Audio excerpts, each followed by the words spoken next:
Welcome to the NBA Pub Hub Pub Sports Radio Friday, October 21st. Ian Cameron with a voice that's getting back to full strength slowly but surely, along with Skee Profit and Billy Briz checking in for the first time this season on the NBA Pub Hub. He'll be with us every Friday on the show this season. We're ready to break down this Friday card. We got a shit ton of games, so we're going to get right after it. We're going to start with the Chicago Bulls and the Washington Wizards. Flip of favorites in this game. Chicago opened a 1-point road favorite. Washington now 2-point home chalk. Total 222 in this game. Bulls with a nice first game, I'll be honest, against Miami. I did not expect that second half out of them, but you give them credit. When Double D starts making shots, it's not going to be easy. And they locked in on defense in that game, in that victory over Miami, 116-108. They got 37 from DeMar, 14 of 22 shooting. He was terrific in the basketball game. And AO technology. Ayo Dosunmu, 17 points for the Bulls, 50% shooting. He had a solid game as well for them. Miami, they got 24 out of Butler, 23 from Hero. Max Strus with 22 points. They got double digits from Bam. They got good performances offensively, but uncharacteristically, not the best effort from Eric Spoelstra's crew defensively, and Chicago made him pay for it. We'll see if Chicago can keep it up. We know this Bulls team a little inconsistent. I don't know if I trust them in this spot to follow up one good performance with another one. I kind of think Washington's going to be a little bit better this year. They almost have to be. They're starting the season at least with Bradley Beal healthy and ready to go. They get a win over Indiana. I was able to cash a ticket with the Wizards in that game on Wednesday night, beating the Pacers. See if they can follow it up here in this game. It looks like Avicii is going to be potentially out for the Wizards tonight due to an ankle. But other than that, looks like Morris, Beal, Kuzma, Porzingis going to be your starting five. I kind of agree with the move here. I don't really trust Chicago again on the road for a second straight game. I'll dare them to duplicate that effort against Miami. Not sure they will. I do lean a little to the Wizards here and kind of in agreement with this move. Lean over the total as well. Skee, what do you like in here, Chicago and Washington? Yeah, just looking at who will be available here. I think Chicago. It's strange to me that it's flipped like this. Like I don't think of Washington as a team that I really want to lay points with this season. Like they can score with the best of them, but I don't think they're very good defensively. So I think Chicago was overlooked in that first game at the same time. So it makes it tough. If I have to pick here, it's just this is the game I dislike the most out of all the games. And I got to say, I'll take the points just because I don't feel like Washington should be favored. All right, just the slightest of leans for Skee with Chicago. What about you, Billy Briz? What are you thinking here? Yeah, man. With Zach LaVine still out, I feel like that boosts everybody in the lineup, especially DeMar DeRozan, man. Like you said, Double D look hot opening night, man. And I think there should be just about the same, man. He had a 31.6 usage rating against Miami. Gets an easier matchup tonight versus the Wizards. I lean towards the over 37.5. DeMar DeRozan points, rebounds, and assists at minus 130.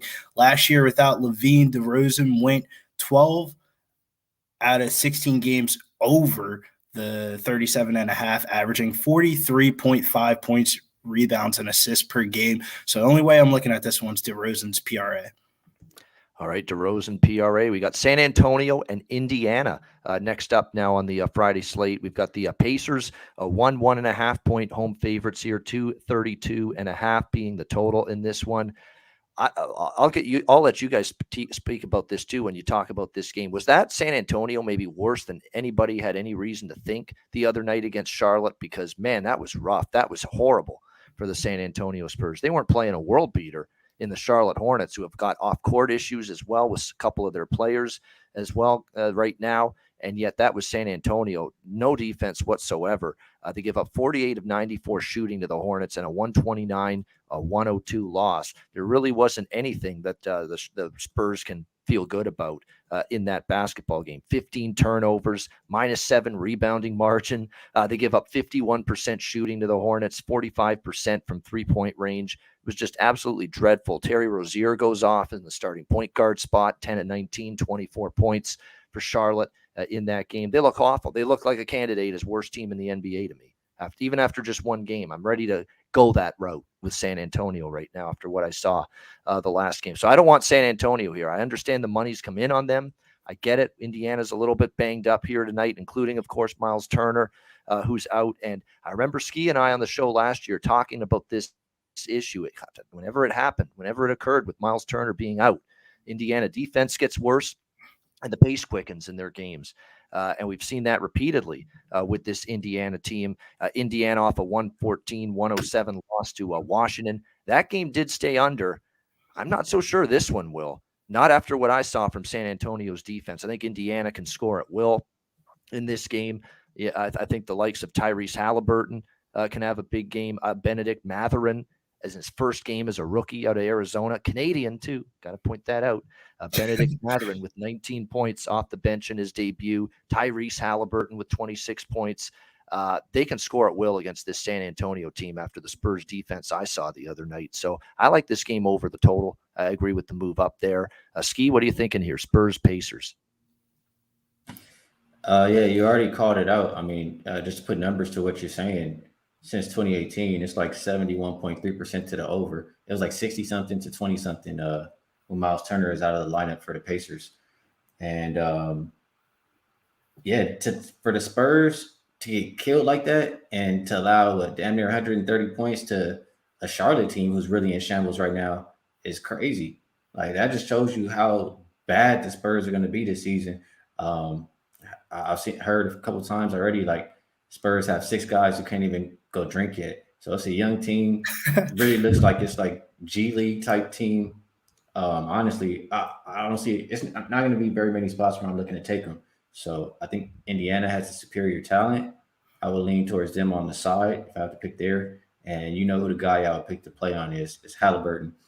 Probably points and assists now because, he's the main scorer over there. That's what it looked like. Nobody else was making shots. So Halliburton, Pacers, best bet is the over. Yeah, I feel good about that. Keep on being one of the only guys that can make shots and produce offensively consistently for Indiana, Tyrese Halliburton, because I've got you for most improved player this year. A little shot with him to win that award. So I'd like to see him fill it up on a nightly basis, no doubt, for Indiana. Good chance he will tonight against this Civ defense of the Spurs. It's looking like Jeremy Sokan, he's only 19 years old. They got him in the starting 5 right now for the Spurs. What are you thinking here, Billy? San Antonio, Indiana? Let me do my best Dutch Boy Fresh impression, man. Yeah, man. We're back live in the flesh. What y'all smoking on the chat? Because I think I'm smoking on some good trees because I had too many props in this game, man. I'm with Skee. I like the Tyrese Halliburton, 27.5 points and assists at -122. That's my favorite prop of the day. He's getting the keys to the offense this year, 25% usage rating, averaging 19-plus points without Brogdon on the floor. And then we're looking towards the rookie, like you hinted, Benedict Mathurin, over 1.5 3-pointers at -146. It feels like a little bit too low, man. It feels like it should be at 2.5 at plus money. If you don't like the 3-point prop, 13.5 over is -120 on FanDuel. That's also good too. And the other player that I'm looking at, we were kind of on him last year, very sneakily towards the end of last year. Trey Jones, the starting point guard for San Antonio Spurs. He lost a little bit of minutes in the blowout a couple nights ago against the Hornets. If he gets the full amount of minutes and this game stays close, I think he goes over that 5.5 assist mark pretty easily. So this is setting up for one of my same game parlay pieces. All right, good stuff. We go to the next game here, New Orleans and Charlotte. We've got it's funny, we got the former Hornets versus the current Hornets in this game. New Orleans Pelicans now, of course, Charlotte Hornets. New Orleans 6.5-point road favorites, 226 the total in this one. I'm laying it on the road here with New Orleans. I cashed a ticket with New Orleans against Brooklyn. It was I want to bet on New Orleans. I think they're going to be better this year. That was part of the reasoning I took them on Wednesday night. Part of it was I thought Brooklyn would be a little out of sync, out of sorts. Remember, they're putting a new rotation together. They're trying to integrate Ben Simmons early in the year. They're trying to make the puzzle pieces fit here with this new starting 5. And I thought they could be a little out of sync early in the season. And New Orleans definitely made them look out of sync. A pretty great performance and in control from start to finish. Every time Brooklyn cut that lead down to 10 points, 9 points, 8 points, New Orleans answered every single time. Really good first game for the Pelicans. And, it wasn't like the Pelicans weren't, trying to integrate their own new look rotation. They were trying to get Zion comfortable, his first game in forever, and yet they just did a better job of it than Brooklyn did. So real impressive first game from the New Orleans Pelicans, 130-108 victory over Brooklyn on Wednesday night. And for Zion Williams to be out for as long as he was and put up a 25 points, 9 rebounds performance in that first game, pretty solid, when you haven't been playing for that long a period of time. I think they're bet on material all the way, and they play defense as well. You got to like that about the Pelicans. I think now we can sell high at least a little bit on Charlotte in this spot. I know they laid waste to San Antonio, 129-102, but you're taking a step up in class here, and maybe, just maybe, San Antonio is even worse than I thought. I definitely thought they'd be bad. Bottom 5 in the NBA could be the worst after what I saw against Charlotte. So it's a big step up in class for the Hornets. Maybe a small worry in the back of my mind that the Pelicans suffer a mini letdown after a huge win against Brooklyn, beating KD, Kyrie on the road, and that Nets team. But I'm going to still back them here because I think there's a significant gap between these two teams. And I think you can sell high a little bit on Charlotte after beating what could be one of the worst teams in the NBA this year. Skee, what are you thinking here? Pelicans, Hornets.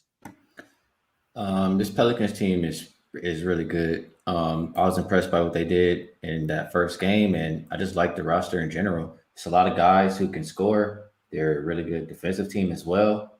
And Charlotte, they're not going to be putting up 130, 29 points in this one because Pelicans can play some defense. So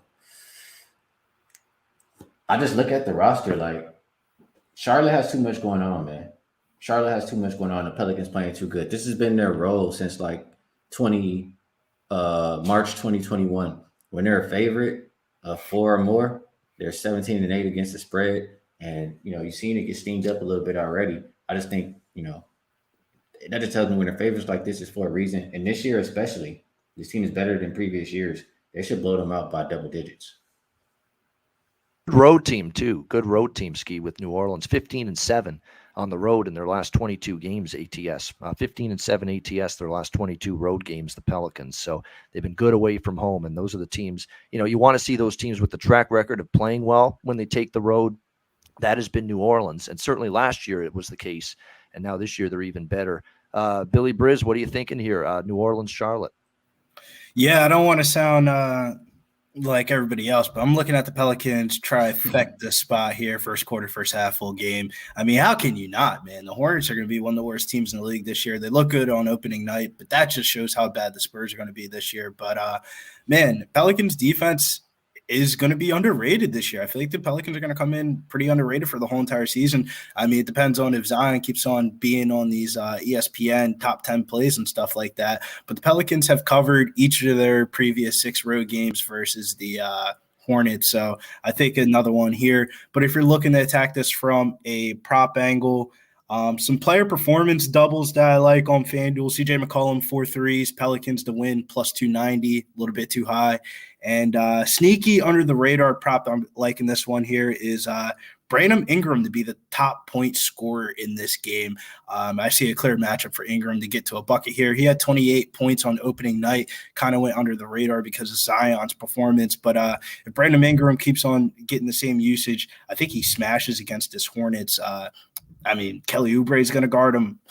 I don't know, man. Plus 300, though, for Brandon Ingram to be the top point scorer. They actually have Zion Williamson as the projected top point scorer in this game at plus 158. So I think there's a little bit of value if you want to hit Ingram or Rozier, too. Rozier is going to have the green light all this game. I love the stat line for the Pelicans, rather, against Brooklyn. I love it that they had the balance between the big three in that victory. They got 28 out of Ingram, 25 out of Zion, 21 out of CJ. I think that's terrific. They were all equally impactful and beneficial to their team's effort that night. And that's what you want to see. No question about that moving forward. A great balance with that Pelicans, that they spread the ball around. They did share. Nobody got selfish. That's what you want to see, team basketball. They'll see. Hopefully they can keep that up tonight. Toronto, speaking of Brooklyn, here's Brooklyn trying to bounce back from that loss against New Orleans, taking on the Toronto Raptors. Brooklyn, 2.5-point home favorites, 227 at the total.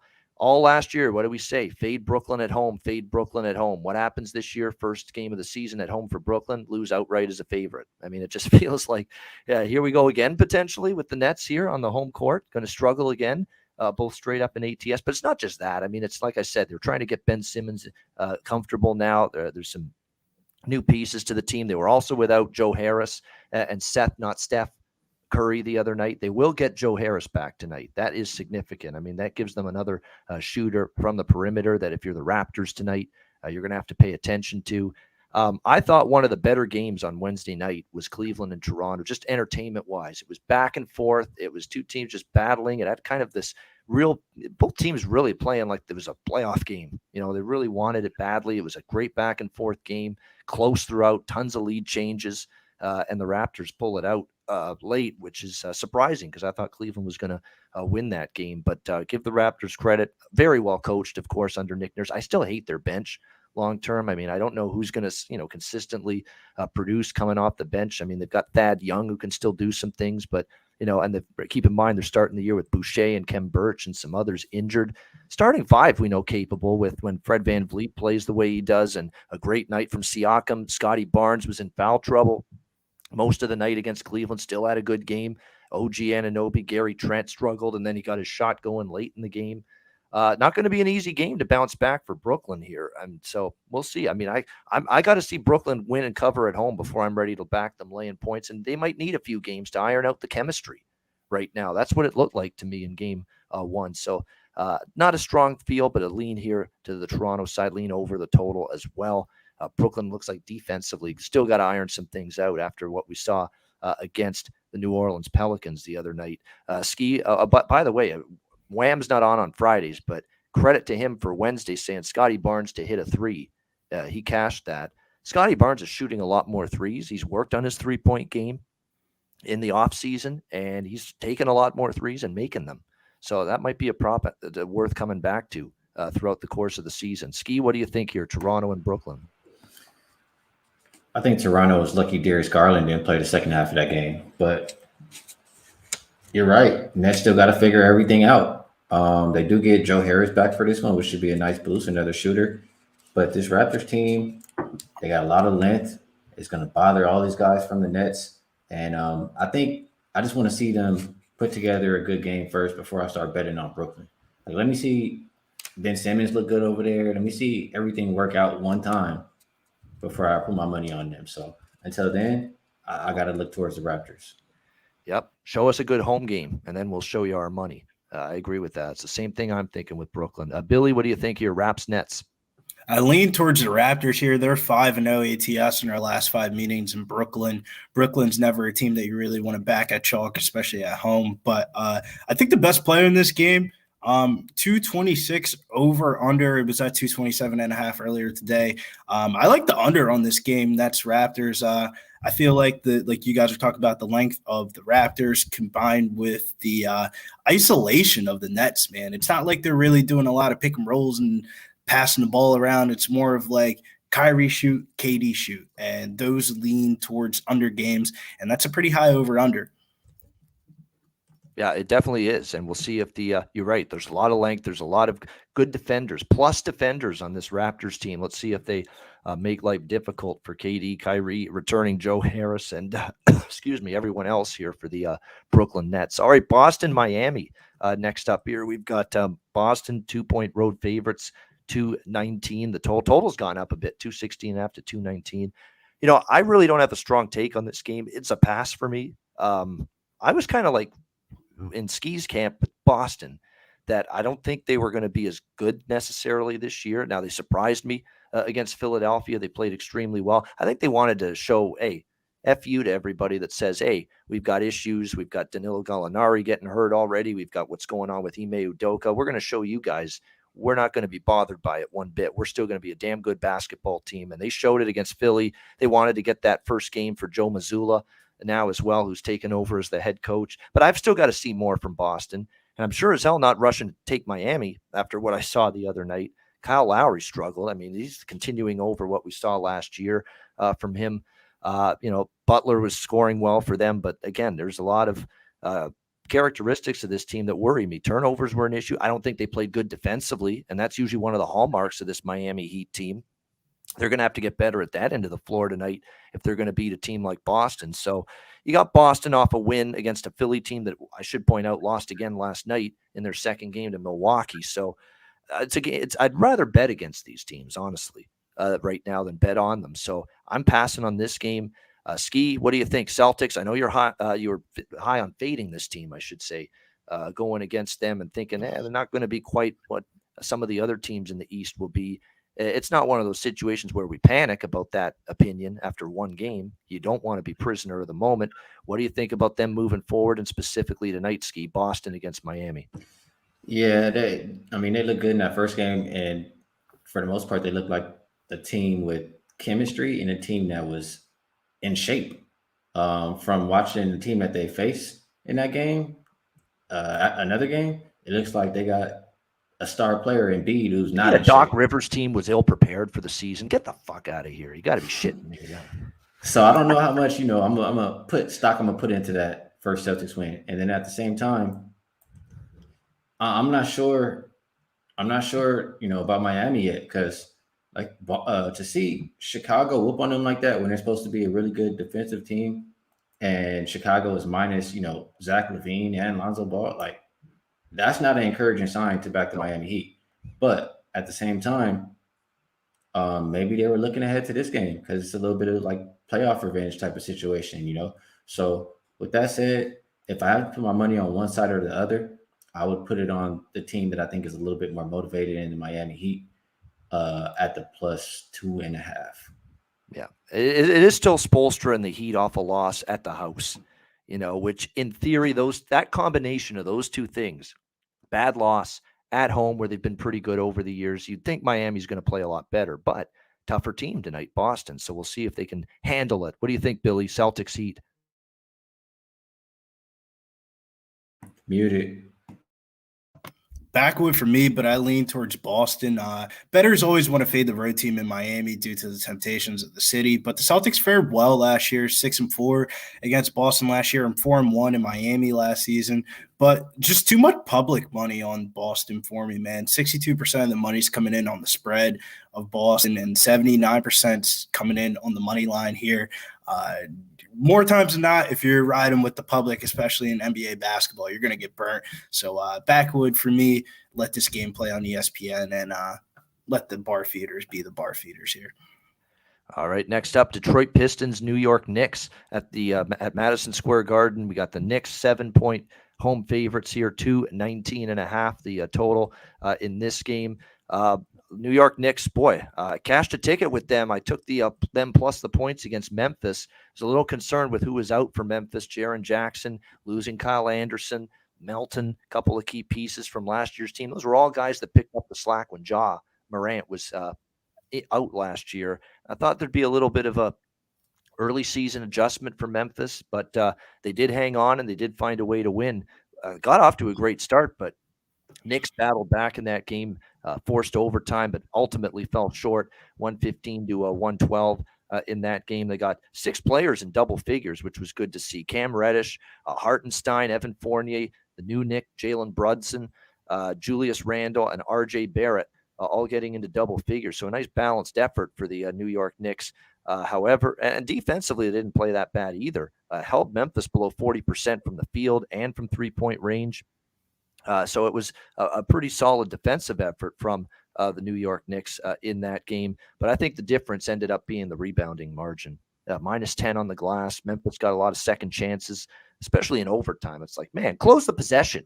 Get the rebound. It frustrates me when you make the initial stop defensively and you don't close the possession and get the ball and get the rebound. That's always been something that pisses me off all this time. And it happened to the Knicks a lot against Memphis in that game. So we'll see now if the Knicks can bounce back from that tough loss. But here they are laying 7 now. The kind of price range that I get a little bit leery of back in New York when they're laying this kind of number.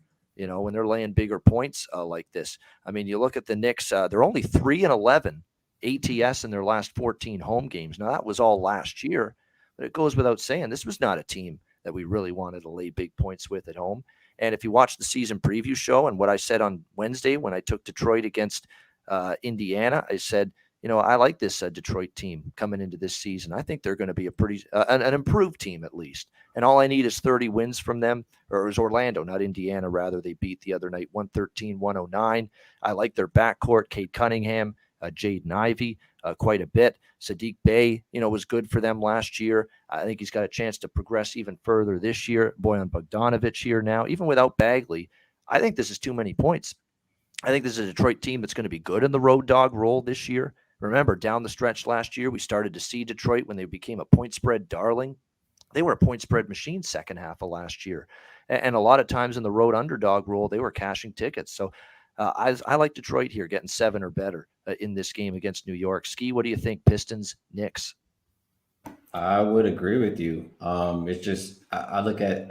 Well, first of all, the Pistons were good in the dog road like this last year, and I'm just not sure the Knicks are that good of a team to be laying 7 points with like this.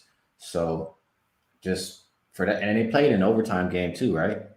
Overtime game. I don't really see many reasons to back New York -7 for that. So for that reason, it's just a fade of them, and I would lean on Detroit +7. All right, I agree. Detroit, I think Detroit will compete. Detroit will be in a lot of games, even against average to above average teams. There's going to be nights that they're pushing some of these teams. The question is going to be, can they win some of these games? But I think from an ATS perspective, they're going to be good in this role once again. And here's our first chance to put that to the test. Billy, what are you thinking here? Detroit, New York. I kind of lean towards the opener number when it was at 5.5 for the Knicks. All the public money's really been coming in on the Knicks. But I think the way to attack this game, if you have access to FanDuel, Jalen Brunson's role in the offense hasn't really been adjusted on the books yet. He had a solid debut with 9 assists and had 17 potential assists. And player performance is the way to attack these games. And Jalen Brunson, 5+ assists, and the New York Knicks to win is -136. Usually don't try to take juice on those type of props, but man, it's there for the taking. Then if you don't like that, Brunson over 24.5 points and assists at -125. Feel like the way to attack the Pistons is in the backcourt. And I think Brunson's going to continue to keep on doing his thing.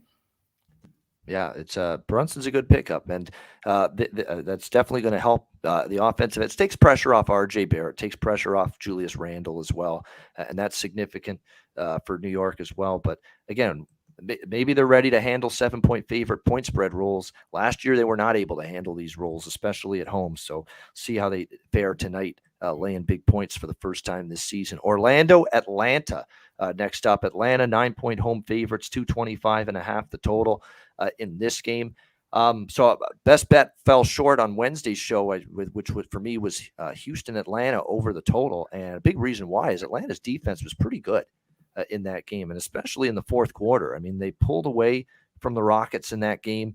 And we were thinking maybe this could be a team that certainly has to be a little bit better than last year defensively, where they were just not good enough at that end of the basketball court. But, they held Houston to 42-98, 107 points, 117-107 victory. And, man, I had Atlanta as well, -9.5 against Houston. And that was one of those, man, Houston's got the ball down 10 with like 15 seconds left. Finally, you just hope they miss that shot because, if they miss it, Atlanta's going to get the rebound. They won't foul, game over. And that's exactly what happened. It was close. It was a sweat. But Atlanta -9.5, they win by the hook. They win by 10 in that game. So I bring that up because, I'll take it. Happy that Atlanta cashed. I don't know if I'm rushing now, once again, to lay 9 with Atlanta in this game, because I do think Orlando's a little bit better than Houston. Orlando lost to Detroit in that first game, but I thought the effort was pretty solid overall. Defensively, it wasn't terrible from the Magic when it's all said and done. They kind of locked up offensively down the stretch, stopped making shots in the final 5. Detroit's defense really ratcheted it up, so you got to give the Pistons defense credit.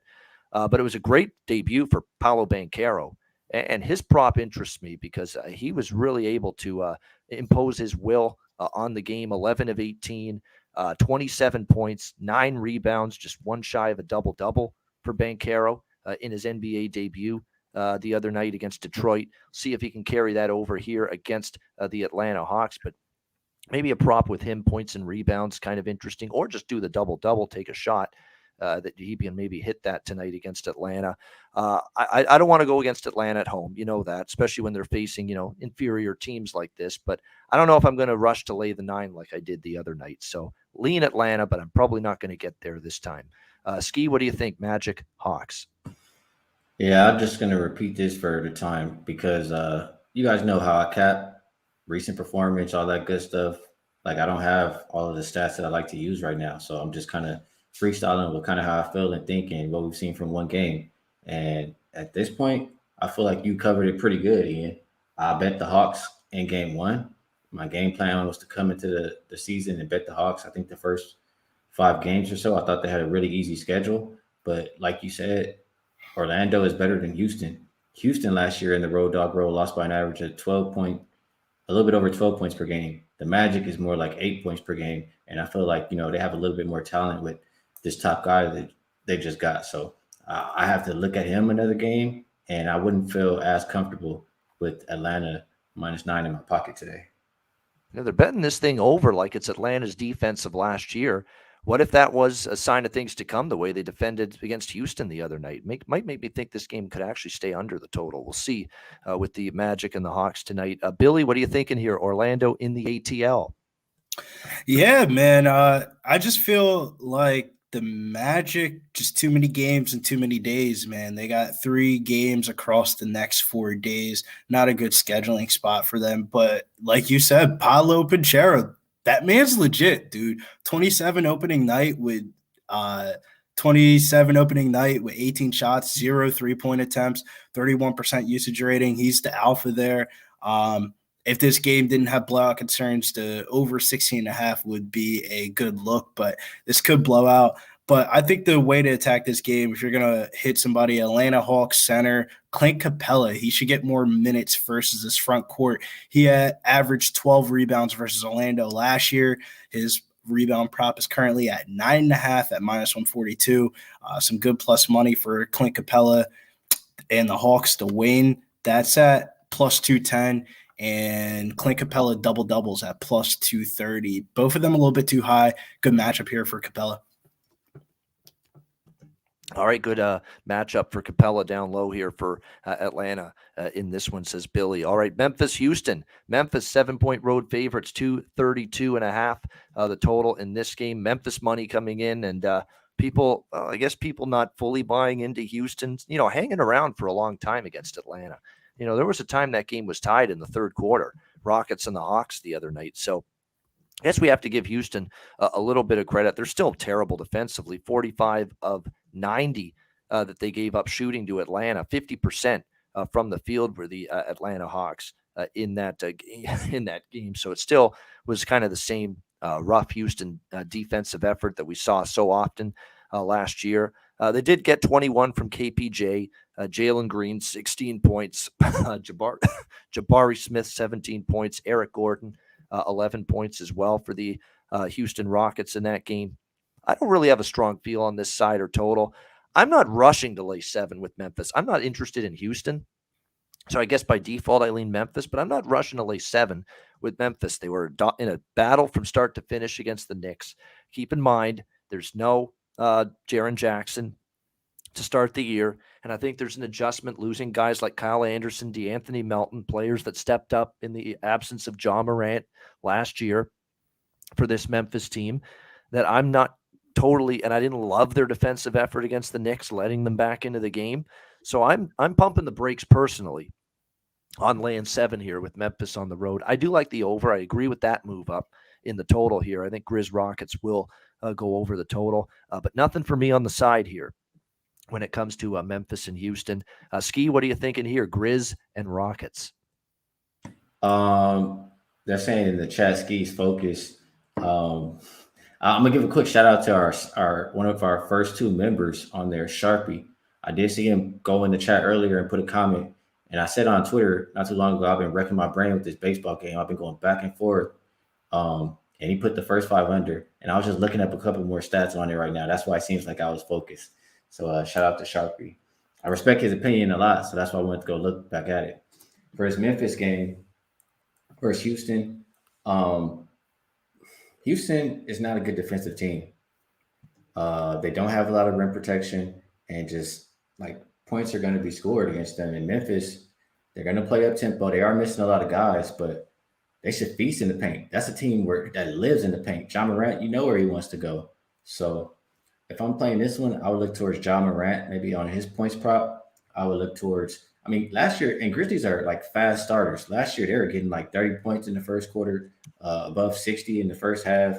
So maybe Grizzlies first quarter team total, Grizzlies first half team total, or Ja Morant points are best wagers, in my opinion, on this game. All right, good stuff. Billy, what do you think here? Memphis, Houston. I think this could be a potential look ahead spot for Memphis, man. They're in the first half of a back to back, and they get the Mavericks tomorrow. A little bit more of a marquee matchup. But with Dylan Brooks still being out for his team, I like Desmond Bane in this spot. 26.5 points, rebounds, and assists. He had 26 points, rebounds, and assists in their season opener, despite shooting 3 for 10 from 3 and only 6 assists on potential 15 assists. He's became a little bit more assertive as a playmaker this year with a 25.5% usage rating. I like his points, rebounds, and assists over. All right, Utah and Minnesota. We got the Jazz. Man, what a performance the other night against the Denver Nuggets. Took everybody by surprise. Minnesota 8-point home favorites, 226 the total. This is like Charlotte, part 2. Yeah, I'll dare Utah to show me again they can play that well. I don't trust Charlotte to play that well tonight after beating San Antonio, and I don't trust Utah to play that well again after beating Denver. Denver, remember, is trying to work Jamal Murray back in, trying to find that team chemistry with their starting 5. It wasn't there, and Utah was just making every shot. I mean, it was incredible. I mean, they just shot the lights out, and sometimes that's going to happen in the NBA. We'll see if they can do that again here.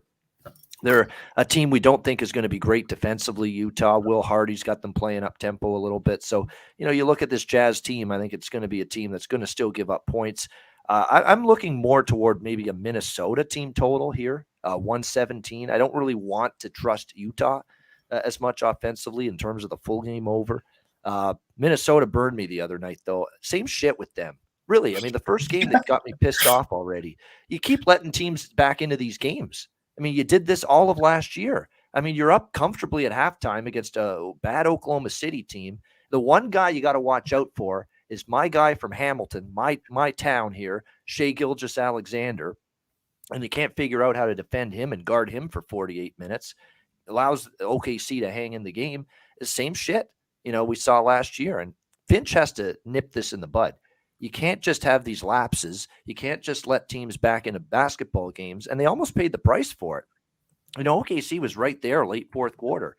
So these issues that we hope Rudy Gobert would solve that and help defensively, and kind of shoddy at the defensive end a little bit again. So, yeah, do I want to take Minnesota here? Yes, because I think they're significantly better than Utah. But I definitely am a little leery of laying 8 with them here after what I saw the other night against Oklahoma City. So, I might just look at the team total over 117 for Minnesota. Feels like a Rudy Gobert game, against his former team. We always say that. I say that in hockey. The other sports do.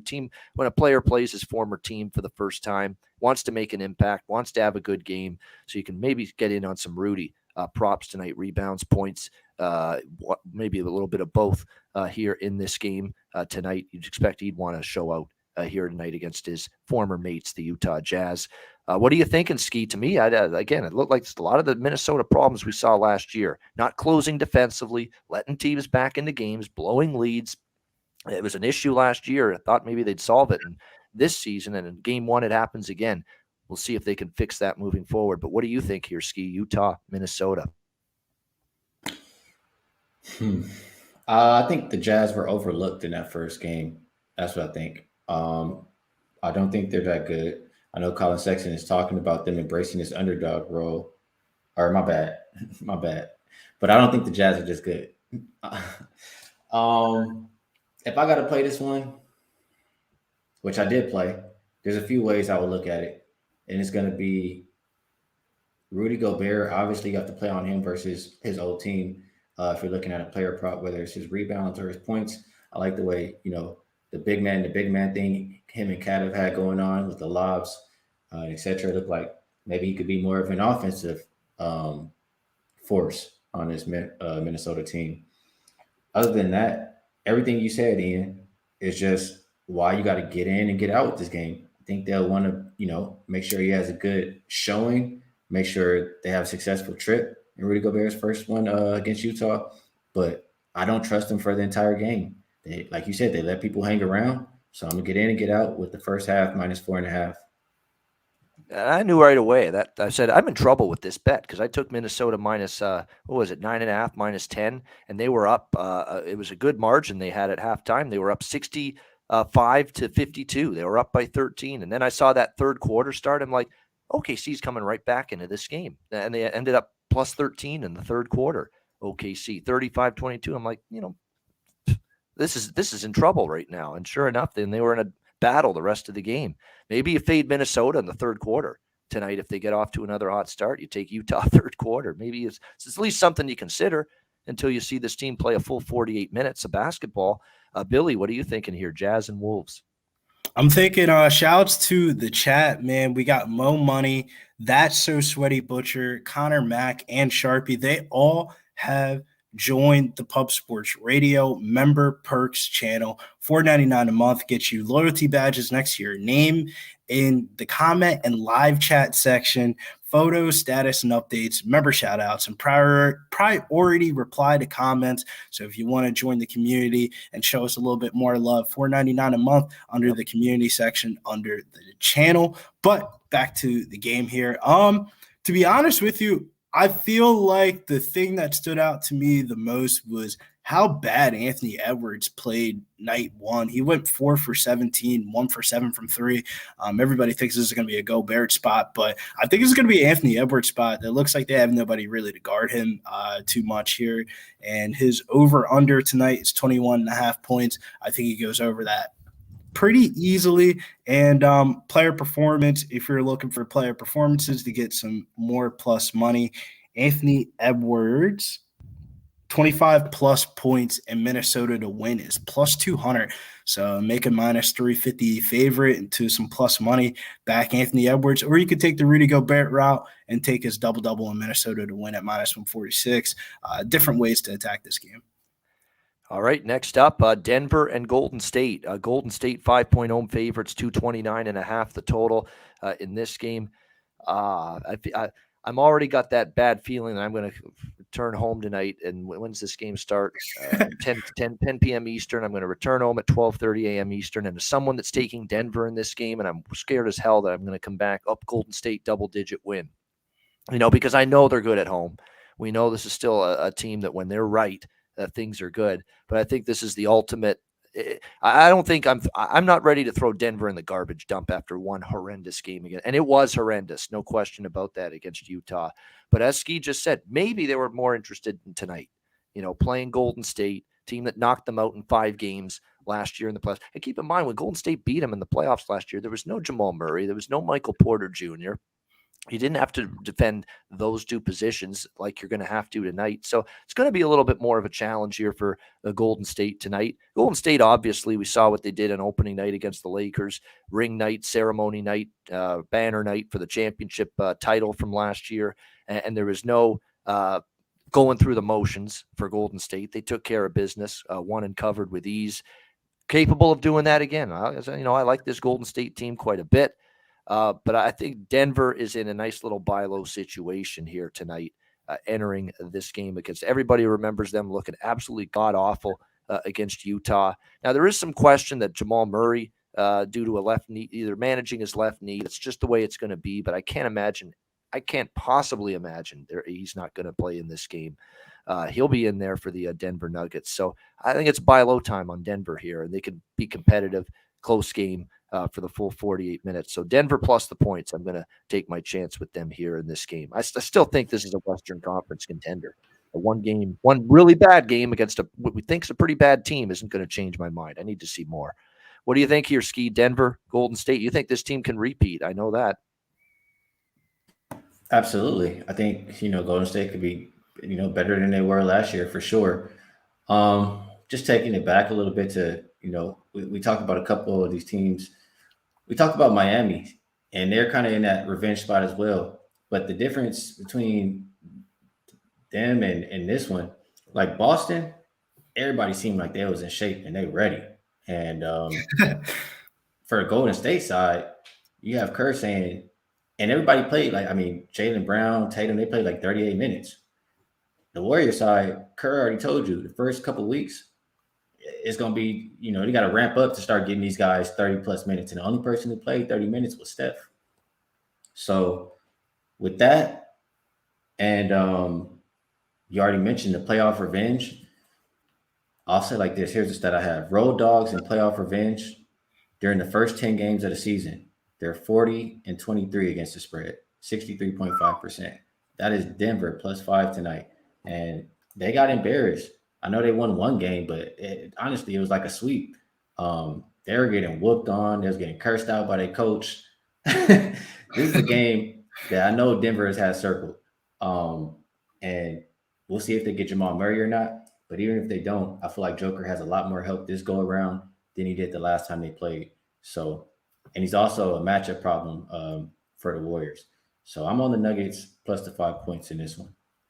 Yeah, it definitely could be a matchup problem here for the Warriors. No question about that. It's going to a guy like Kevon Looney clearly going to have his hands full. No question about that. I think someone to watch out for this year for the Golden State Warriors. It's someone that we didn't see a lot of last year, but keep in mind, drafted as a first-round pick by the Warriors is James Wiseman. This is where we're going to find. This is where we're going to remember him. Forgot about him. Yeah, that's how little he played last year, but. He has the talent to be a difference maker in that Golden State front court.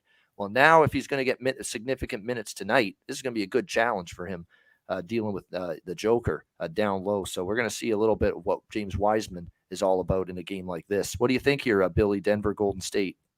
I mean, with the stats that Skee just gave out, I don't know how you don't back Denver here in this spot, but I won't have any money on this game. The two primetime games tonight are just really hard to really cap. But Jokic has dominated this matchup over the past 3 seasons, 24.4 points, 13.3 rebounds, 8.2 assists across 9 games versus the Golden State Warriors.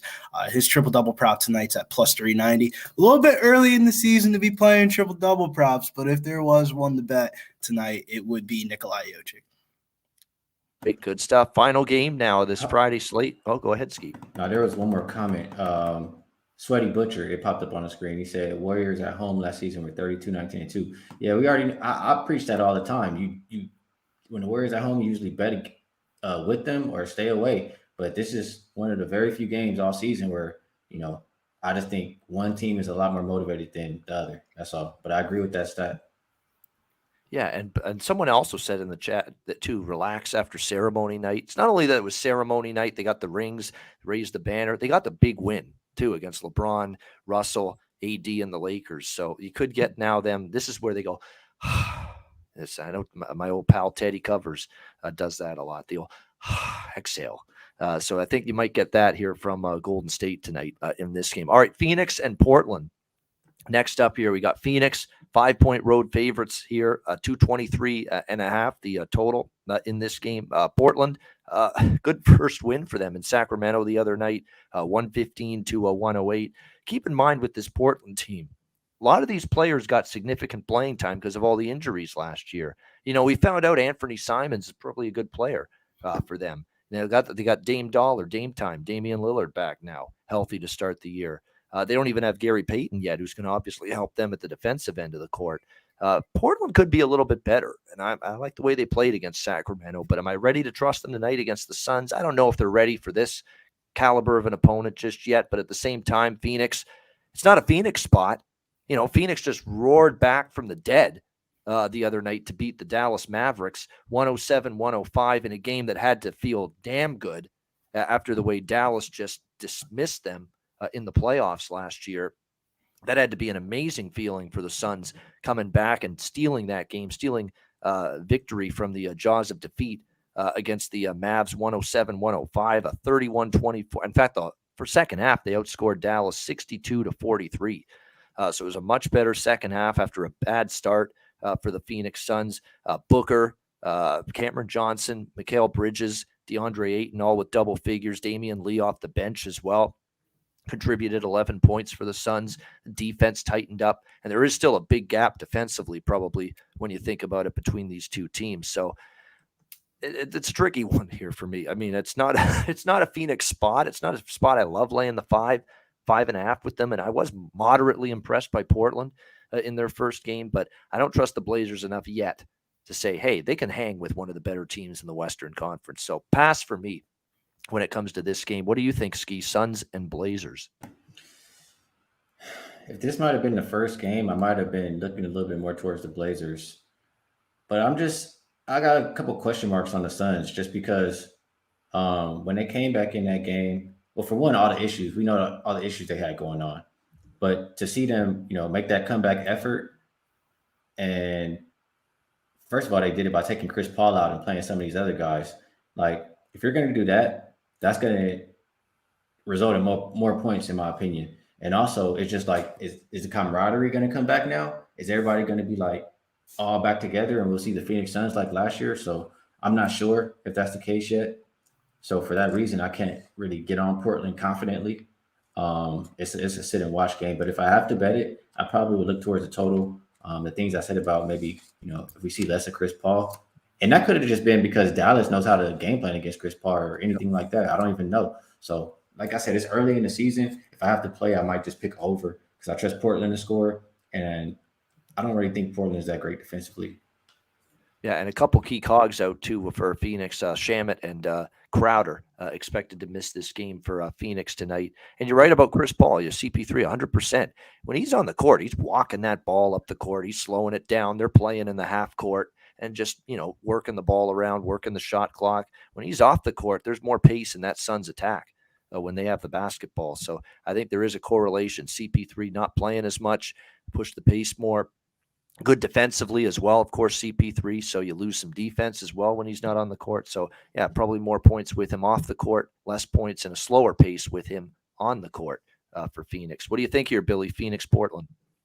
One of my favorite props of the day coming this game. Lillard had such a poor shooting performance behind the arc in that first game. He went 1 for 8 from the three-point line. If we get the same attempts in this spot, eventually they're going to fall. Lillard over 2.5 3-pointers at -130. Here is my only play here in this game. All right, there we go. A nice prop recommendation there for Billy Briz for Phoenix, Portland. All right, that's the Friday NBA card. Great stuff with Billy Briz with Skee Profit. It'll be the three of us here every Friday throughout the season, 4 p.m. Eastern, 1 p.m. Pacific.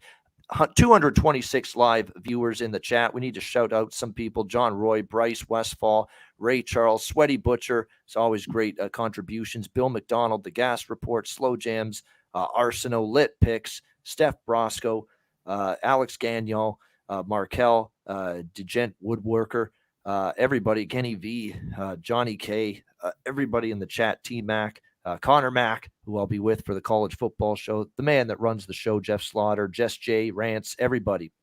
We appreciate it. Kenny V, MMA Locker Room, Nasty Nate, Celtics trifecta, of course. I knew we'd see that from Nasty Nate, Viper NB, Star Child, everybody, Ron Crawford, everybody else here. We appreciate it very much. Hit LJ from H-Town, Matt, everybody. We appreciate it. Hit the like button on the way out. We appreciate it. We've got best bets to wrap up the show just a second, but first we'll hear from Southtown 101 and Manscaped.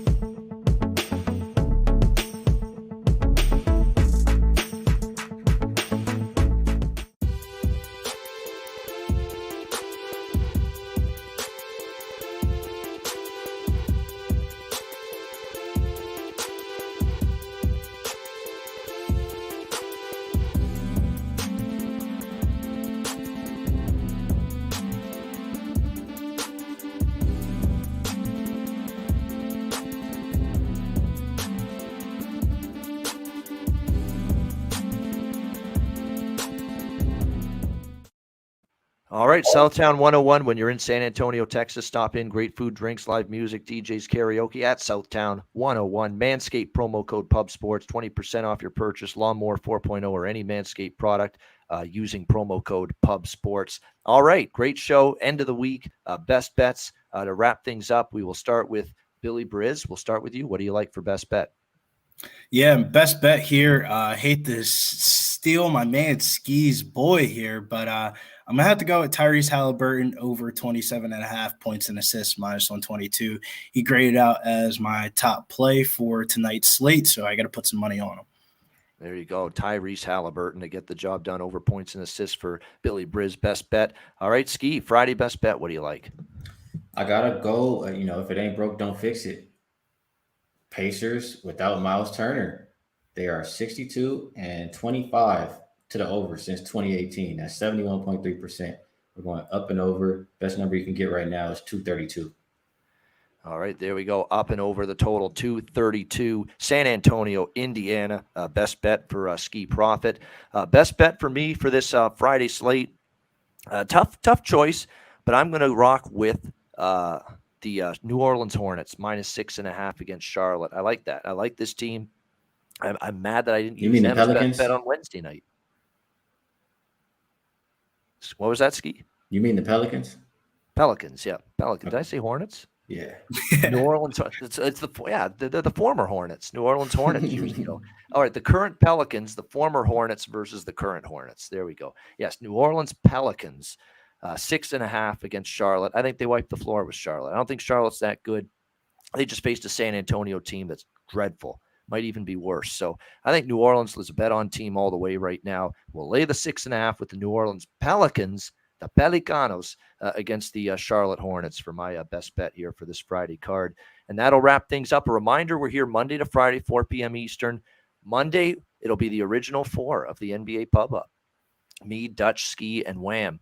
Back with you on Monday, 4 p.m. Eastern. And Tuesdays, it'll be, let me see if I remember this, Dutch, Trot, Wham, and Durrell on Tuesdays. It's going to be me, Dutch, and Wham on Wednesdays. It's Skee, it's Dutch, it's Durrell on Thursdays, and it's the 3 of us on Fridays. So that's going to be the schedule moving forward. NBA Pub Up, Monday to Friday, 4 p.m. Eastern. Have a great weekend, everybody. For Billy Briz, for Skee Profit, I'm Ian Cameron. Have a great weekend. Enjoy the games and good luck. And we will see you again Monday for another edition of the NBA Pub Up presented by Pub Sports Radio.